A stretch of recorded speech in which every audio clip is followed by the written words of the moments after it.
All right, KD's going to the Rockets. Jalen Green, Dillon Brooks, number 10, and 5 second-round picks. Now looking at Houston's future seconds, most of them are going to OKC or they're involved in $9 million pick protection, so I don't really know how that one works, but okay. And I think we all understand that with KD's age and his contract, they were not going to get an insane haul for the dude. But between getting their own pick back at number 10, so they can immediately start thinking about the draft here, Dillon Brooks, who can insert them with some much-needed defense, and offensively, he has scaled back his shot attempts over the last couple of years, and he was a key piece of the Rockets' defensive, physical culture, even if they have other guys who can step into that role. And then Jalen Green, I mean, you talk about a wild card and then some. I mean, he is a bit redundant with Beal and Book, although I imagine the Suns would love to not have Bradley Beal. I believe there were some rumors beforehand they were looking to find a third team for Jalen Green. Perhaps that's on the table. It is kind of wild to see a 23-year-old move for a 36-year-old, but the 36-year-old's way better. But they're still out a lot of picks, many of which still go into the Rockets, by the way. And I don't want to completely give up on Jalen Green. I mean, when the tough shots are going in, when he's getting downhill, snaking inside for finishes, like, yeah, the talent's certainly there, the potential's there. A bit awkward with Book and Beal. The Suns also are going to need a better point guard, better center. Don't know if they can do that down the road. Dillon Brooks will establish a defensive culture. All right, to the Rockets. But they do have a draft pick that they're going to use in a couple of days, so that's nice. We'll talk draft when it's time for the draft. Now we go to KD with the Rockets, where Houston was able to, for the most part, maintain what makes them them, their physicality, their athleticism. The defense, yes, Dillon Brooks is gone, but you still have Jabari, you still have Amen, you still have Tari. You just gave Steven Adams this new contract. Şengün, of course, got better on defense this past season. I do think they could probably still acquire another good on-ball defender after losing Dillon Brooks here, but yeah, man, the idea is, we remember that round one against the Warriors where they need Fred to take so many pull-up jumpers because somebody's got to take these shots, and Şengün's got to make some of these tough scores on Draymond in the post, and Amen's got to figure out how to get downhill versus that collapsing Warriors defense, and Jimmy and Draymond as help defenders, the whole thing, right? There was also the subplot of the Warriors putting Quentin Post on him, and I mean, Amen dropped 20 twice at the end of that series. He also had 17 on good efficiency in a game before that.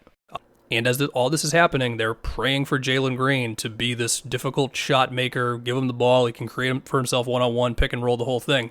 And besides that one game, it didn't happen. KD can do all that. I understand he's not the same guy because who would be at his age?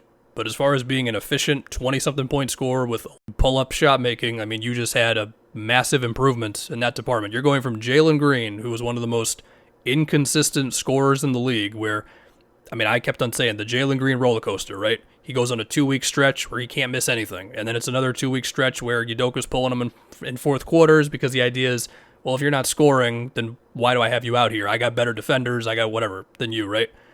KD has remained so consistent. I mean, this past season was 27 on 64 true shooting. But again, it is wild to see the age difference. Luckily for the Rockets, when you got Amen and Şengün, you feel comfortable getting much older somewhere else on the team. And defensively, I mean, hey, KD, look, he can guard the wing positions. He can be a help defender. I mean, he can make a difference in Udoka's defense as well. And the Rockets still have several guys you can put on the opposing team's best player. I mean, Amen, he's really good, man. And unlike in Phoenix, he's not going to have to deal with taking on too much ball handling duties because you got Amen and you got Fred, more so Fred, who can organize the offense, Amen, who's going to do all of his dynamic athletic stuff in transition, whatever. And also Şengün, of course, can handle the ball in the half court as well. You can have KD cutting off a Şengün. You can have a KD Şengün two-man game with DHOs and Şengün in the post with KD one pass away. If you want to get a little more out there, like, could you imagine some like Fred, KD screen actions to try to get guards switching to KD? I mean, when the Suns season was going well for a little bit this early season, I do remember some like Tyus Jones, KD stuff to get like small guards switching to KD at the free throw line. Fred is, of course, better than Tyus Jones, and you would think that this can take some pressure off of Fred as a pull-up shooter. He's still going to have to take some, don't get me wrong, but hopefully this can sway him like a little bit more towards a floor general, because I do think that Fred's assist numbers underrate how good of an organizer of an offense he is. But, I mean, the Rockets, they've been so reliant on the Fred Şengün pick and roll for these past couple of seasons, and you're still going to see that, and I imagine Fred is still going to be walking the ball up court and all that stuff. But KD just gives you more variety now. Now, how long is this going to last given his age? I don't know, man. Okay. I mean, I understand the players involved. Like, one is way better than the other, and one of them's pretty inconsistent, but it is kind of wild to see just a guy as young as Jalen Green plus stuff move for a guy as old as KD. But again, we saw that playoff series. Anyway, where do they rank in the West? I don't know. They're somewhere up there. Although the way the West goes, you could do this trade, have a fun regular season, you get the Nuggets in round 1.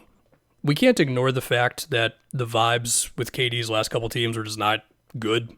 Now, not all that is on him, of course, but when you look at the net stuff between the DeAndre Jordan, Jared Allen starting center thing and Kenny Atkinson just gone what felt like kind of out of nowhere. There was the reporting that he wanted Steve Nash fired, but I do remember there being like some pushback against that as well, unless I'm forgetting.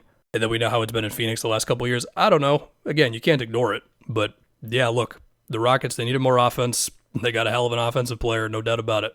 And the last thing I'll say is it would be really, really cool to see the last leg of KD's career to be on a team that actually matters. So that's cool.